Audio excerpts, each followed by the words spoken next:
Magistrate മുമ്പിൽ ഇവർ ഹാജരാക്കുമല്ലോ ഇവരെ പിടിച്ചു കഴിഞ്ഞാൽ. അവരങ്ങനെ ഹാജരാക്കി മജിസ്ട്രേറ്റിനോട് പറഞ്ഞു കഴിഞ്ഞോ ഇത്? അത് ഞാനായിട്ട് എൻ്റെ നേരിട്ടുള്ളൊരു മൊഴി എടുക്കുക ചെയ്തിട്ടുണ്ടായിരുന്നു സ്റ്റേറ്റ്മെന്റ് പരാതിയായിട്ട്. അങ്ങനെ ഞാൻ പറയുക ചെയ്തത്. അന്നൊക്കെ വളരെ അവസ്ഥ വളരെ മോശമായിരുന്നു. നടക്കാനൊന്നും പറ്റില്ല. കാലിന്റെ അടിയിലേക്കൊക്കെ അടിച്ചിട്ടുണ്ടായിരുന്നു രാത്രി കൊണ്ട്.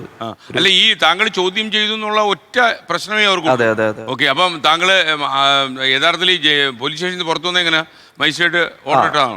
ജാമ്യം തന്നതാ. ജാമ്യം നിന്ന് പുറത്തു വന്നു. താങ്കൾ 2.5 കൊല്ലത്തോളം വിവരാവകാശ രേഖയൊക്കെ സമ്പാദിച്ചതല്ലേ? പ്രൈവറ്റ് കംപ്ലൈന്റ് കൊടുത്തിട്ടുണ്ട് കോടതി. ഇപ്പൊ എന്താ തീരുമാനം? നിലവിലിപ്പോ 4 പോലീസുകാർക്കെതിരെ പരാതി. അല്ല, അവർക്ക് സസ്പെൻഷൻ കിട്ടിയോ? 4 പേരെ സസ്പെൻഡ് ചെയ്തിട്ടുണ്ട്. ഒരാള് വേറൊരു പഞ്ചായത്തില് AU വർക്ക് ചെയ്യുന്നു. പോലീസ് സ്റ്റേഷൻ മർദ്ദന സ്ഥലം ആവത്തില്ല എന്നൊക്കെ ഭരണാധികാരികൾ എപ്പോഴും എഴുന്നേറ്റ് ഉറപ്പ് കൊടുക്കാറുണ്ട്. നമ്മുടെ പോലീസ് സ്റ്റേഷനിൽ പലയിടത്തും ഇത് നടക്കുന്നു എന്നുള്ളതാണല്ലേ? പോലീസുകാർ മനുഷ്യരല്ലെന്ന് അവർ ചോദിക്കുമായിരിക്കും. ഞാൻ വളരെ ചെറുപ്പം മുതൽ അറിയുന്ന ഒരു ചെക്കനാണ്. വീടിന്റെ അടുത്തുള്ളതാണോ നിങ്ങള്? വീടിന്റെ അടുത്ത് ഒരു 3-4 കിലോമീറ്റർ അത്രേ ഉള്ളൂ വ്യത്യാസം. ഏത് സ്റ്റേഷനിലെ? കുന്നംകുളം. അപ്പൊ ഞാനിങ്ങനെ പിന്നെ പിടിച്ചു കൊണ്ടുപോയി ഞാൻ സ്റ്റേഷനിലേക്ക് വിളിച്ചു. ഒരു 11 മണി ഉണ്ടാവും. കുഴപ്പമൊന്നുമില്ല, നാളെ കാലത്ത് വിടാന്ന് പറഞ്ഞു. വേറെ വിഷയങ്ങളൊന്നുമില്ല. അപ്പൊ പറഞ്ഞു വേറെ കുഴപ്പങ്ങളൊന്നും വേറെ കുഴപ്പങ്ങളൊന്നും ഉണ്ടാവരുത്, നമുക്ക് എന്താ വേണ്ടി കാലത്ത് വരാന്ന് പറഞ്ഞു. കാലത്ത് വന്നപ്പോൾ ഇവനെ അടിവസ്ത്രം ഇട്ടിട്ട് ലോക്കപ്പിൽ നിർത്തിയിട്ടുണ്ടായിരുന്നു. സംസാരിച്ച് പോകാൻ പറഞ്ഞു എന്നെ ക്രൂരമായി മർദ്ദിച്ചിട്ടുണ്ട്. ഞാൻ പറഞ്ഞു കുഴപ്പമില്ല, കോടതിയിൽ നോക്കാന്ന് പറഞ്ഞു. കോടതിയിൽ നോക്കി. അപ്പോൾ തന്നെ ഹോസ്പിറ്റലിൽ മൊഴി കൊടുത്തിട്ടുണ്ട്. പിന്നെ മർദ്ദിച്ചു എന്ന് സ്റ്റേഷനിൽ മൊഴി കൊടുത്തു. പിന്നെ ഇവന് മദ്യപിച്ചു എന്ന് പറയുന്ന FIR ഇട്ടു. അവരിട്ടു. കോടതിയിൽ നോക്കിയപ്പോൾ അവർക്ക് ഒരു മെഡിക്കൽ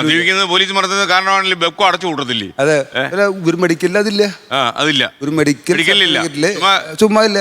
അപ്പൊ തന്നെ മജിസ്ട്രേറ്റിന് അത് ബോധ്യപ്പെട്ടു. മജിസ്ട്രേറ്റ് അത് ഇവന്റെ മൊഴിയെടുത്ത് ഇവര് മെഡിക്കലിൽ വിട്ടു. അവിടെ നിന്ന് തുടങ്ങിയൊരു നിയമ പോരാട്ടമാണ്. ഈ സുജിത്തിന്റെ ത്രൂട്ട് താങ്കൾ ഉണ്ടായിരുന്നു. ഞങ്ങളൊരു 5-10 ആൾക്കാർ ഫുൾ ടൈം ഇതുമായി ബന്ധപ്പെട്ട് നിന്നു. ഓരോ കേസും ഇതിനിടയ്ക്ക് പോലീസുകാർ നിങ്ങളെ കോംപ്രമൈസിന് ക്ഷണിച്ചില്ല? അല്ല, പോലീസല്ല, എല്ലാവരും കോംപ്രമൈസിന് എന്താ അതൊന്നും നമുക്ക് പറയാൻ പറ്റില്ല. എല്ലാവർക്കും ഇത് കോംപ്രമൈസ് ചെയ്യണം. പോലീസിനെതിരെ ഫൈറ്റ് ചെയ്യുക എന്ന് പറഞ്ഞാൽ ഒരു പൊതുജനത്തിനും എല്ലാവർക്കും എളുപ്പമല്ല. എല്ലാവരും വിചാരം പോലീസിന് ഇടിക്കാനുള്ള ഒരു അവകാശം അവർക്ക് ഉണ്ടായെന്നാണ് ഇപ്പോഴും പലരും. നമ്മുടെ ജനത്തിന്റെയും ആഗ്രഹം അതാണ്. നല്ല പോലീസുകാരുണ്ട്, നല്ല പോലീസുകാരുണ്ട്. എനിക്ക് സുഹൃത്ത് ബന്ധമുള്ള ഒരുപാട്. കേരള പോലീസ് എന്ന് വെച്ചാല് ഇന്ത്യയിൽ പ്രത്യേകിച്ചായിട്ടുള്ള സേനയാണ്. പക്ഷെ അതേസമയം ഇങ്ങനെ കുറെ പുഴുക്കത്തുകളുണ്ട്. അവര് നാണം കെടുത്തികളെ അവർക്കെതിരെ നടപടി എടുക്കാൻ ഒരു നടപടി എടുക്കാനൊക്കെ ചെയ്യാൻ ഇത്ര പേർക്ക് പണി പോയി വീട്ടിലിരിക്കുന്നത് അല്ല. ഇവിടെ അത് അവസാനത്തെ സ്റ്റേജ് എടുക്കുള്ളൂ. ആദ്യം എല്ലാവരും ഒരു പരാതി കൊടുക്കും. ഒരു മുഖ്യമന്ത്രിക്ക് പരാതി കൊടുക്കും. മുഖ്യമന്ത്രി DGPക്ക് കൊടുക്കും. DGP SPക്ക് കൊടുക്കും. SP അത് ACPക്ക് കൊടുക്കും. ACPയുടെ പരാതി ഇവർ തന്നെ അന്വേഷിക്കും. ഇവർ തന്നെ അവസാനിപ്പിക്കും. ഇവനത് നീതി കിട്ടാൻ എത്ര കൊല്ലം വേണം? ഇവിടെ നടന്ന ഒരൊറ്റ ആൾക്ക് പോലും 6 മാസം കൊണ്ടോ 1 കൊല്ലം കൊണ്ടോ ഇല്ല. സുജിത്തിൻ്റെ കേസിൽ പോലും ആദ്യത്തെ ഈ അന്വേഷണ റിപ്പോർട്ട് അവിടുത്തെ വേറൊരു ACP സേതു സാർ അന്വേഷിച്ചു.